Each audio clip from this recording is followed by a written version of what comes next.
مرحبا فيكم بفيديو جديد. بفيديو اليوم رح نحكي عن افضل ماسكات للشفاه اللي فيك تحضريها بالمنزل للحصول على شفاه ناعمة ورطبة، ورح لكم كمان افضل نصايح حتى تحافظي على الشفاه رطبة وناعمة، ورح اعطيكم ماسكات اللي انا مجربتها بالبيت وعن جد فادتني كتير ونتائج مبهرة. لهيك لا تنسوا تكملوا الفيديو للآخر واستمتعوا بالفوائد للحصول على شفاه جميلة وصحية. وهيك خلونا نبدأ. اولا رح ابدأ بالنصايح، والنصيحة الأولى هي الترطيب اليومي. إذا بدك شفاه ناعمة ورطبة استخدمي مرطبات الشفاه بانتظام للحفاظ على ترطيبها ومنع الجفاف. تقشير الشفاه، قومي بتقشير الشفاه بانتظام باستخدام مؤشرات والماسكات اللي حاحكي عليها هلأ بكمالة الفيديو.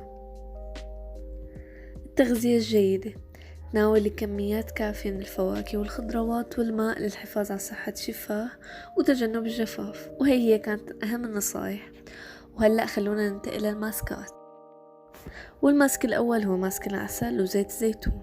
امزجي معلقة صغيرة من العسل مع معلقة صغيرة من زيت الزيتون وحطيهم على الشفاه لمدة 10 أو 15 دقيقة، بعدين اشطفيها بالماء الفاتر.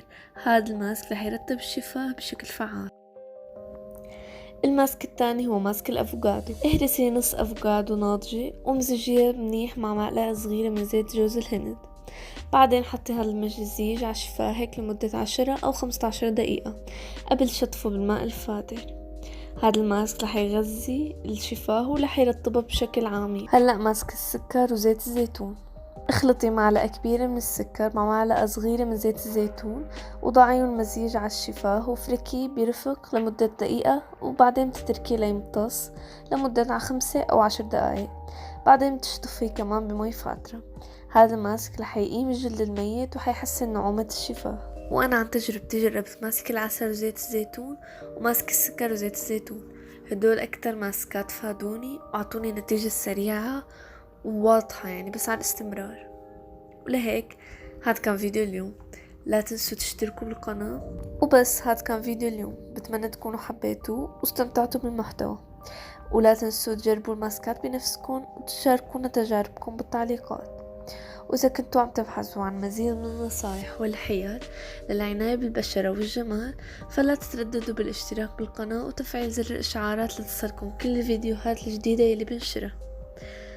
وإذا عجبكم الفيديو لا تنسوا مشاركته مع رفقاتكم وعائلتكم ليستفادوا كمان. شكرا لمتابعتكم ودعمكم، وبشوفكم بالفيديو الجاي. باي.